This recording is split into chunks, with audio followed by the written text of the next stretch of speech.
तो ये थी आज की अहम सुर्खियां और सुर्खियों के बाद सीधे नजर डाल लेते हैं अखबारों पर कि अखबारों में ऐसी कौन कौन सी खबरें हैं जिसको तवज्जो दिया गया है। तो सबसे पहले जनसत्ता की यहां पर मैं बात करूं तो पंपोर में दोनों आतंकी ढेर हो गए हैं। मुठभेड़ समाप्त, इमारत की पूरी तलाशी ली गई है और कुपवाड़ा में घुसपैठ नाकाम हो गया है। यानी कि सेना पूरी तरह से मुस्तैद है और इसको लेकर के अलगाववादियों ने हड़ताल 20 तक अपनी बढ़ा दी है। और इन सबको देखते हुए राजनाथ ने एक बार फिर से सुरक्षा की स्थिति की समीक्षा की है। आपको बता दें कि गृह मंत्री राजनाथ सिंह लगातार इसको लेकर के बातचीत कर रहे हैं। और वहीं दूसरी बड़ी खबर के तौर पर बात करूं तो लक्षित हमले का सबसे बड़ा श्रेय प्रधानमंत्री को जाता है। ये बात मनोहर पर्रिकर ने कही है। एक कार्यक्रम में वो शिरकत करने के लिए पहुंचे थे और वहां पर उन्होंने ये बात कही। केरल में भाजपा कार्यकर्ता की हत्या और राज्य में आज हड़ताल है। ये एक तीसरी बड़ी खबर के तौर पर जनसत्ता ने अपने फ्रंट पेज पर इसे जगह दी है। तो हत्या कार्यकर्ता की हो गई थी जिसको लेकर के आज हड़ताल किया जा रहा है। और वहीं दैनिक भास्कर का अगर मैं रुख करूं तो दैनिक भास्कर में भी पंपोर की घटना को ही यहां पर तवज्जो दिया गया है, जिसमें 60 घंटे बाद ऑपरेशन खत्म और ईडीआई बिल्डिंग में दोनों आतंकी ढेर बताए जा रहे हैं। तो चलिए, ये थी अखबारों की खबर जिसको आज फ्रंट पेज पर जगह दी गई है। लेकिन अब कुछ और अहम खबरों पर हम नजर डाल लेते हैं। पाकिस्तान अधिकृत कश्मीर यानी कि पीओके में सर्जिकल स्ट्राइक पर रक्षा मंत्री मनोहर पर्रिकर के ताजा बयान से फिर सियासी संग्राम छिड़ गया है। और पर्रिकर ने सर्जिकल स्ट्राइक के लिए एक बार फिर सेना की पीठ थपथपाई है। लेकिन साथ ही इसका श्रेय प्रधानमंत्री नरेंद्र मोदी को भी दिया है। उन्होंने कहा कि पीओके में सफल सर्जिकल स्ट्राइक करने का श्रेय भारतीय सेना को जाता है, लेकिन इसका श्रेय प्रधानमंत्री मोदी को भी जाता है।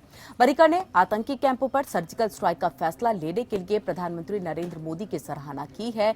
उन्होंने कहा है कि पीएम मोदी के फैसले और योजना की वजह से ही सर्जिकल स्ट्राइक संभव हो पाया है और वहीं मोदी को इसका ज्यादा श्रेय देना चाहिए। पर्रिकर ने कहा है कि पीएम मोदी के शासन में अंतर्राष्ट्रीय सीमाएं पहले से ज्यादा सुरक्षित हैं। I will at least claim the credit is decision making ability and planning. So I think that should settle the nerves of many people. I understand quite well because I am a politician, though not a politician by profession. I understand the people's sentiment are satisfied. And when population is satisfied, वो खुदा जैसा ही होता है, छप्पर फाड़ के देता है। और वहीं दूसरी तरफ रक्षा मंत्री मनोहर पर्रिकर के बयान पर कांग्रेस ने तीखी प्रतिक्रिया जताई है। और कांग्रेस प्रवक्ता रणदीप सुरजेवाला ने कहा है कि बीजेपी नेताओं को सेना को लेकर के सियासत नहीं करनी चाहिए। राजनीतिक रोटियां सेकिए, श्रेय की होड़ में पर्रिकर साहब और अमित शाह जी और मोदी जी सबसे आगे निकल जाइए, हमें कोई एतराज नहीं। पर इस देश के 125 करोड़ लोगों को घोर वेदना होती है, घोर पीड़ा होती है। उनका दिल और हृदय छलनी छलनी हो जाता है जब आप 68 साल में सैनिकों की कुर्बानी को जबरन झुठलाने का प्रयास करते हैं। तो कांग्रेस नेता रणदीप सुरजेवाला के हमले का जवाब दिया है संघ विचारक एमजी वैद्य ने। और एमजी वैद्य ने कहा है कि बिना सेना और सरकार के तालमेल के ऐसा ऑपरेशन नहीं हो सकता। प्रधानमंत्री का निर्णय है तो उसको हमने मानना चाहिए, लेकिन केवल सेना की इच्छा है और राजनीतिक नेतृत्व अनुमति नहीं देता तो काम नहीं होगा। राज्य के नेतृत्व अनुमति देता है लेकिन सेना की तैयारी नहीं तो भी काम नहीं होगा। दोनों का मेल सर्जिकल स्ट्राइक के बारे में हुआ है, इसलिए वो सफल हो गया है। और इस तरह से सर्जिकल स्ट्राइक को लेकर के लगातार सियासत इस पर चल रही है। ज्यादा एनालाइज करने के लिए, समझने के लिए सीधे हम रुख कर लेते हैं अपने वरिष्ठ पत्रकार संदीप ठाकुर जी का। संदीप ठाकुर जी, सबसे पहले एपीएन पर आपका स्वागत। और सर, आपसे यहाँ पर हम समझना चाहेंगे कि सर्जिकल स्ट्राइक जब से हुआ है तब से पाकिस्तान की तरफ से ज्यादा बयान नहीं आया है जितना अपना अंदरूनी यानी कि घर के अंदर से ही बयानबाजी शुरू हो गई है। आखिरकार श्रेय दिया जाए तो किसे दिया जाए? क्या वाकई यहाँ पर जो संघ की तरफ से कहा जा रहा है कि बिना सेना और सरकार के तालमेल के इस तरह का ऑपरेशन पॉसिबल ही नहीं था? नहीं, बिल्कुल सही है। कोई भी ऑपरेशन बिना सेना, सरकार या पुलिस या प्रशासन के तालमेल के बगैर संभव नहीं है। और ऐसा तो है नहीं कि सर्जिकल स्ट्राइक कोई पहली बार हुआ है।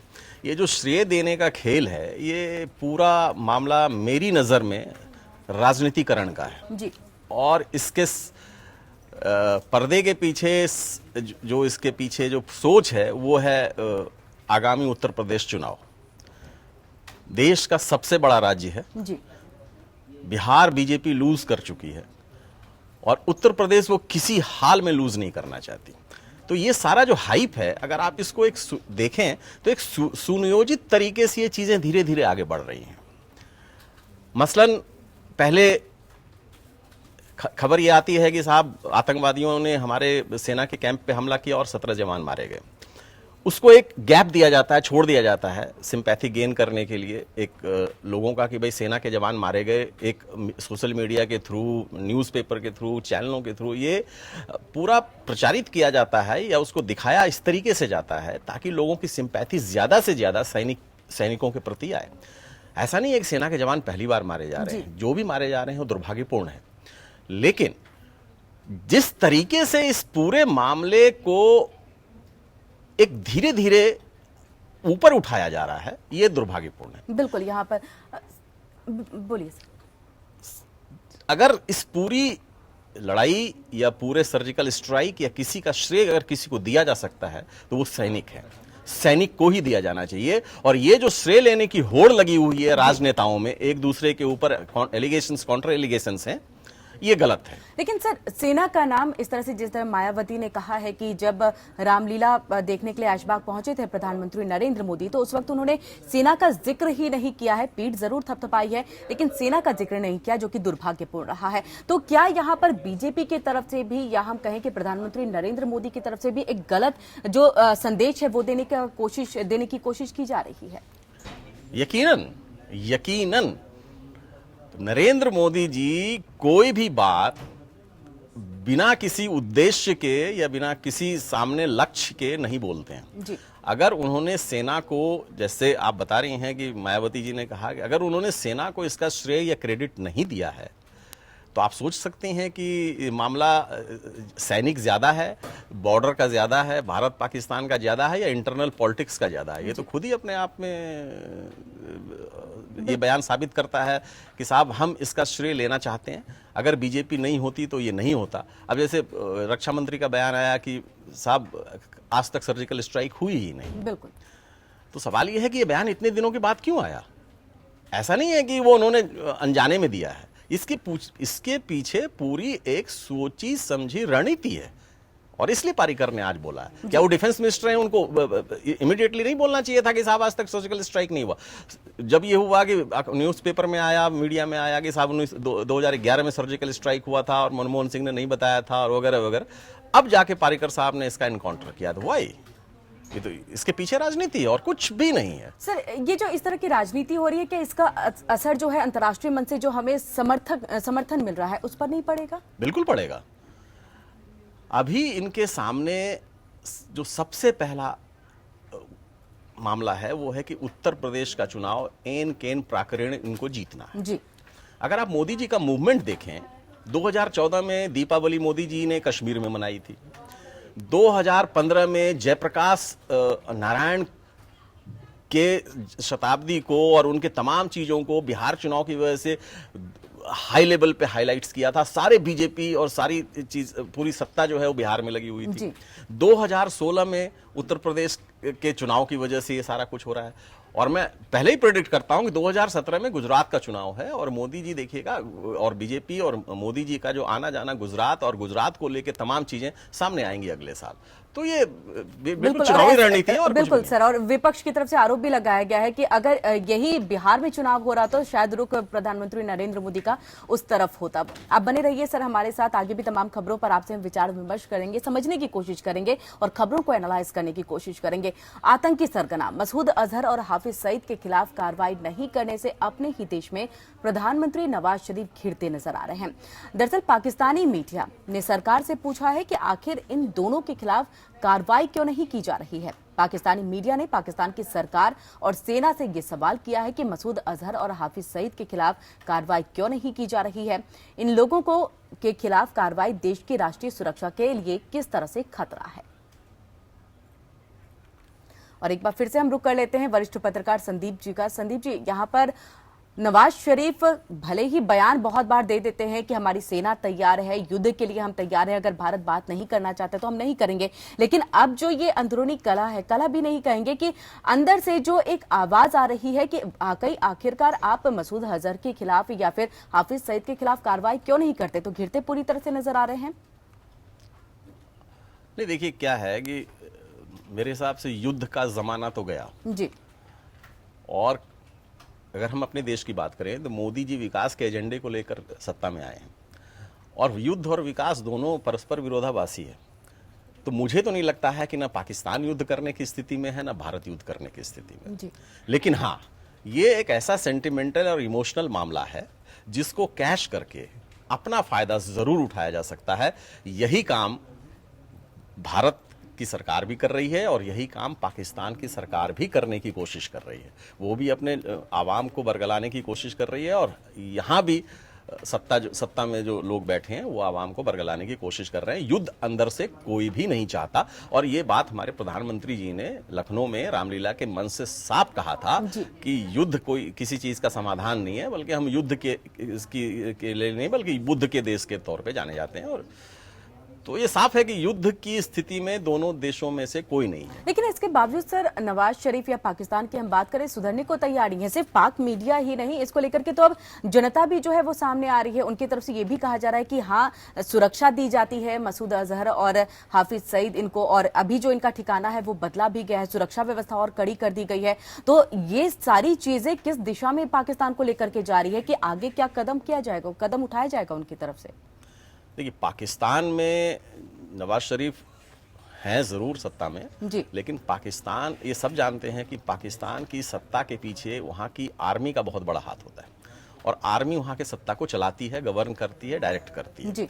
जहाँ तक ये आतंकवादियों जिनके नाम आप ले रहे हैं, सर अजहर मसूद के और जो दाऊद इब्राहिम के, ये तमाम लोग पाकिस्तान के लिए एसेट्स हैं और इनको सुरक्षा प्रदान करना वहां की सरकार की मजबूरी है, क्योंकि इसी के नाम की कमाई पाकिस्तान खाता है और आगे भी खाता रहेगा।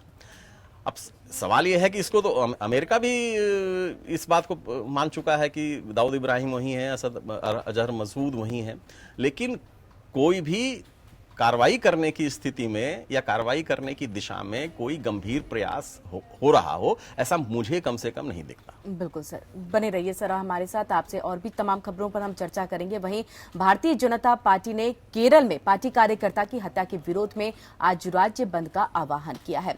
माकपा कार्यकर्ताओं ने बुधवार को कन्नूर में बीजेपी के सक्रिय कार्यकर्ता रेमित की हत्या कर दी थी और इसी के विरोध में भाजपा की प्रदेश इकाई के अध्यक्ष कुन्नम राजशेखरन ने आज 12 घंटे केरल बंद की घोषणा की है।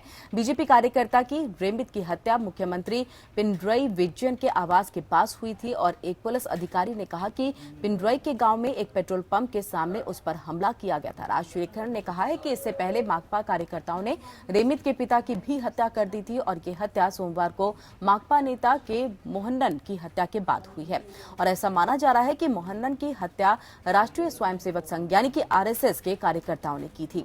दोनों हत्याएं मुख्यमंत्री पिनरई विजयन के विधानसभा क्षेत्र धर्माजम में हुई है और विजयन द्वारा मई में मुख्यमंत्री का पद ग्रहण करने के बाद से कन्नूर जिले में 4 भाजपा और 3 माकपा कार्यकर्ताओं की हत्या हो चुकी है।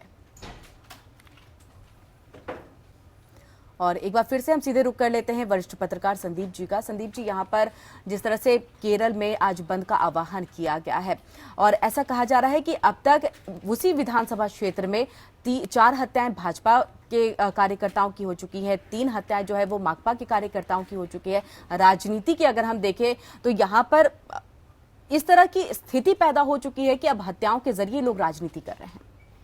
हाँ, बिल्कुल, मैं इसको दूसरी तरीके से कहना चाहूंगा कि राजनीति के लिए लोग हत्या करने से भी बाज नहीं आ रहे और अगर किसी की हत्या होती है तो जो भी नेतागण हैं उनको उनके परिवार की क्या हालत होगी अगर कोई मान लीजिए कमाने वाला है और उसकी हत्या हो जाती है, तो उसके बाद परिवार की क्या हालत होगी, इसको सोचने की बजाय वो अपनी राजनीतिक गोटी और अपना जो राजनीतिक जो लाभ है जी। उसको देख के बयानबाजी होती है, और ये तमाम मामले जो हैं इसलिए उलझ के रह जाते हैं। केरल में जो हत्या हुई या कहीं भी किसी भी राज्य में होती है, तो आप देखिए कि हत्या को कैश करने में भी जो हमारे देश के नेतागण हैं वो पीछे नहीं रहते। जी बिल्कुल, बहुत बहुत शुक्रिया सर, जुड़े आप हमारे साथ और तमाम खबरों पर आपने हमसे चर्चा की है, इसके लिए आपका बहुत बहुत शुक्रिया।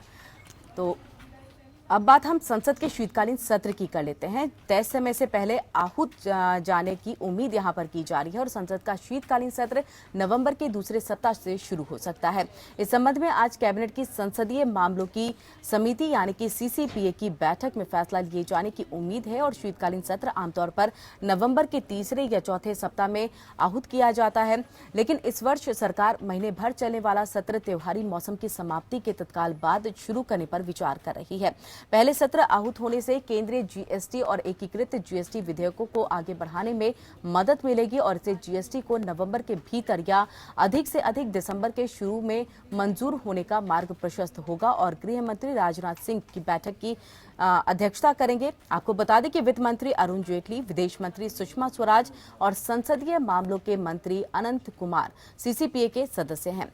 सरकार बजट सत्र समय से 1 महीने पहले ही अगले वर्ष जनवरी से आहूत करने पर विचार कर रही है।